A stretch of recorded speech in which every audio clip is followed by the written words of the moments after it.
La Bible en un an, la 271e journée, le livre de Michée, chapitre 5, verset 1 au chapitre 7, verset 20, le livre des psaumes, chapitre 70, verset 1 à 6, le livre des proverbes, chapitre 24, verset 15 et 16, l'épître de Paul aux Philippiens, chapitre 2, verset 1 à 18.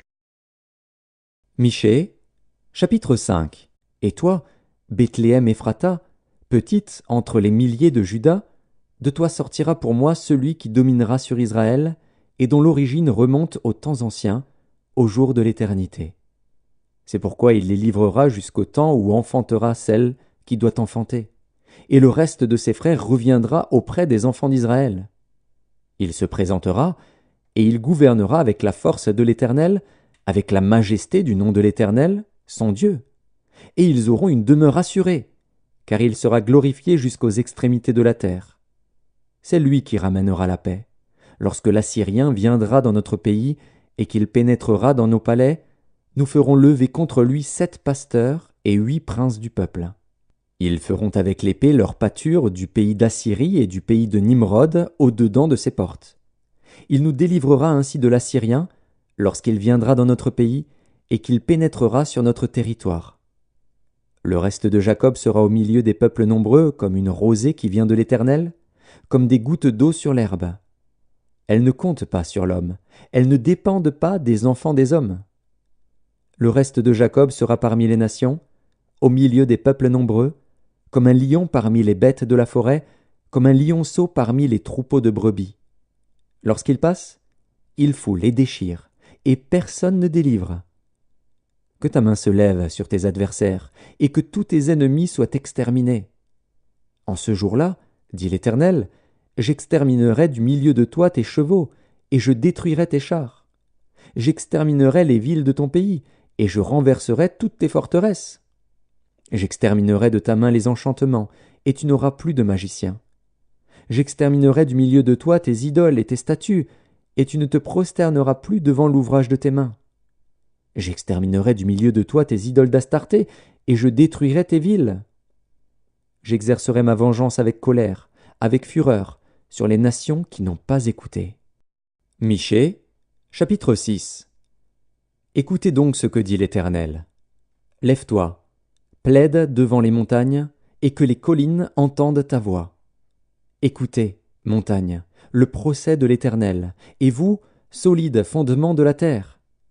Car l'Éternel a un procès avec son peuple, il veut plaider avec Israël. Mon peuple, que t'ai-je fait? En quoi t'ai-je fatigué? Réponds-moi. Car je t'ai fait monter du pays d'Égypte, je t'ai délivré de la maison de servitude, et j'ai envoyé devant toi Moïse, Aaron et Marie.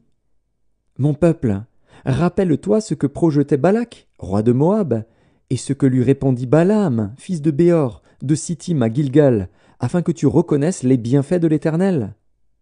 Avec quoi me présenterai-je devant l'Éternel, pour m'humilier devant le Dieu Très-Haut? Me présenterai-je avec des holocaustes, avec des veaux d'un an? L'Éternel agréera-t-il des milliers de béliers, des myriades de torrents d'huile? Donnerai-je pour mes transgressions mon premier-né, pour le péché de mon âme le fruit de mes entrailles?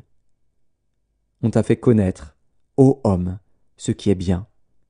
Et ce que l'Éternel demande de toi, c'est que tu pratiques la justice, que tu aimes la miséricorde, et que tu marches humblement avec ton Dieu. La voix de l'Éternel crie à la ville, et celui qui est sage craindra ton nom. Entendez la verge et celui qui l'envoie. Y a-t-il encore dans la maison du méchant des trésors iniques, et un épha trop petit, objet de malédiction? Est-on pur avec des balances fausses, et avec de faux poids dans le sac?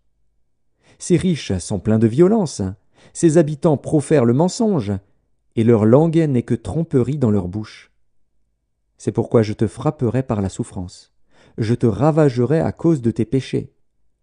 Tu mangeras sans te rassasier, et la faim sera au-dedans de toi. Tu mettras en réserve et tu ne sauveras pas, et ce que tu sauveras, je le livrerai à l'épée. Tu sèmeras, et tu ne moissonneras pas. Tu presseras l'olive, et tu ne feras pas d'onction avec l'huile. Tu presseras le mou, et tu ne boiras pas le vin. On observe les coutumes d'Omri et toute la manière d'agir de la maison d'Akab, et vous marchez d'après leurs conseils. C'est pourquoi je te livrerai à la destruction, je ferai de tes habitants un sujet de raillerie, et vous porterez l'opprobre de mon peuple. Michée, chapitre 7. Malheur à moi, car je suis comme à la récolte des fruits, comme au grappillage après la vendange. Il n'y a point de grappe à manger, point de ces primeurs que mon âme désire. L'homme de bien a disparu du pays, et il n'y a plus de juste parmi les hommes. Ils sont tous en embuscade pour verser le sang, chacun tend un piège à son frère. Leurs mains sont habiles à faire le mal. Le prince a des exigences, le juge réclame un salaire, le grand manifeste son avidité, et ils font ainsi cause commune. Le meilleur d'entre eux est comme une ronce, le plus droit pire qu'un buisson d'épines. Le jour annoncé par tes prophètes, ton châtiment approche.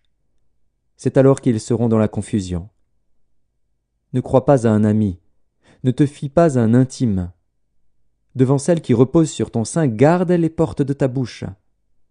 Car le fils outrage le père, la fille se soulève contre sa mère, la belle-fille contre sa belle-mère.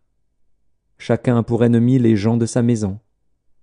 Pour moi, je regarderai vers l'Éternel, je mettrai mon espérance dans le Dieu de mon salut. Mon Dieu m'exaucera. Ne te réjouis pas à mon sujet, mon ennemi, car si je suis tombé, je me relèverai. Si je suis assise dans les ténèbres, l'Éternel sera ma lumière. Je supporterai la colère de l'Éternel, puisque j'ai péché contre lui, jusqu'à ce qu'il défende ma cause et me fasse droit. Il me conduira à la lumière, et je contemplerai sa justice. Mon ennemi le verra et sera couverte de honte, elle qui me disait « Où est l'Éternel, ton Dieu ?» Mes yeux se réjouiront à sa vue. Alors elle sera foulée aux pieds comme la boue des rues.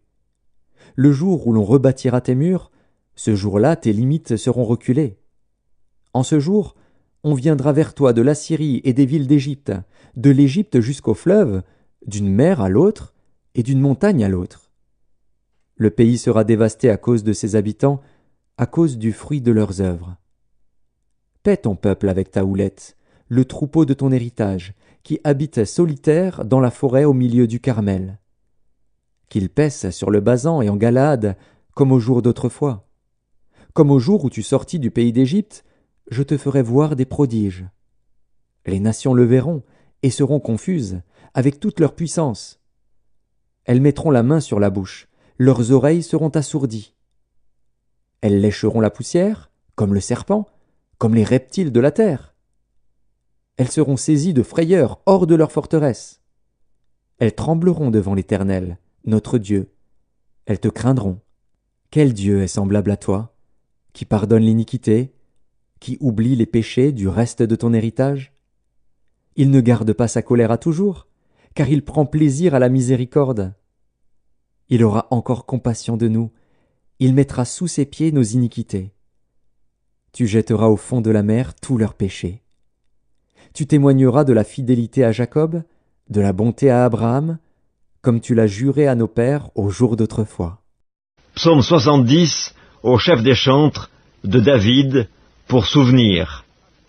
Ô Dieu, hâte-toi de me délivrer, Éternel, hâte-toi de me secourir. Qu'ils soient honteux et confus ceux qui en veulent à ma vie, qu'ils reculent et rougissent ceux qui désirent ma perte. Qu'ils retournent en arrière par l'effet de leur honte, ceux qui disent « Ah ah !» Que tous ceux qui te cherchent soient dans l'allégresse et se réjouissent en toi, que ceux qui aiment ton salut disent sans cesse « Exalté soit Dieu !» Moi je suis pauvre et indigent, ô Dieu, hâte-toi en ma faveur. Tu es mon aide et mon libérateur, Éternel, ne tarde pas. Livre des Proverbes, chapitre 24. Ne tends pas méchamment des embûches à la demeure du juste, et ne dévaste pas le lieu où il repose. Car 7 fois le juste tombe, et il se relève, mais les méchants sont précipités dans le malheur. Épître de Paul aux Philippiens, chapitre 2. Si donc il y a quelque consolation en Christ, s'il y a quelque soulagement dans la charité, s'il y a quelque union d'esprit, s'il y a quelque compassion et quelque miséricorde, rendez ma joie parfaite. Ayant un même sentiment, un même amour, une même âme, une même pensée. Ne faites rien par esprit de parti ou par vaine gloire, mais que l'humilité vous fasse regarder les autres comme étant au-dessus de vous-même. Que chacun de vous, au lieu de considérer ses propres intérêts, considère aussi ceux des autres. Ayez en vous les sentiments qui étaient en Jésus-Christ, lequel, existant en forme de Dieu, n'a point regardé comme une proie à arracher d'être égal avec Dieu, mais s'est dépouillé lui-même, en prenant une forme de serviteur, en devenant semblable aux hommes, et ayant paru comme un simple homme. Il s'est humilié lui-même, se rendant obéissant jusqu'à la mort, même jusqu'à la mort de la croix.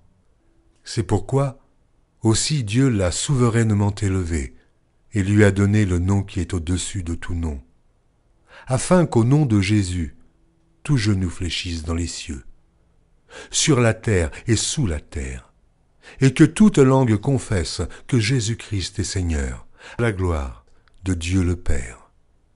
Ainsi, mes bien-aimés, comme vous avez toujours obéi, travaillez à votre salut avec crainte et tremblement, non seulement comme en ma présence, mais bien plus encore maintenant que je suis absent.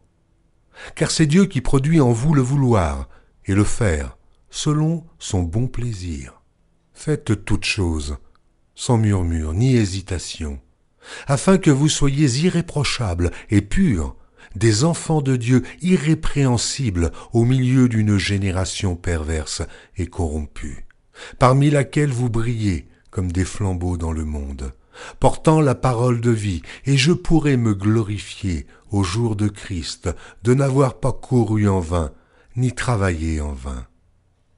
Et même si je sers de libation pour le sacrifice et pour le service de votre foi, je m'en réjouis, et je me réjouis avec vous tous. Vous aussi réjouissez-vous de même, et réjouissez-vous avec moi.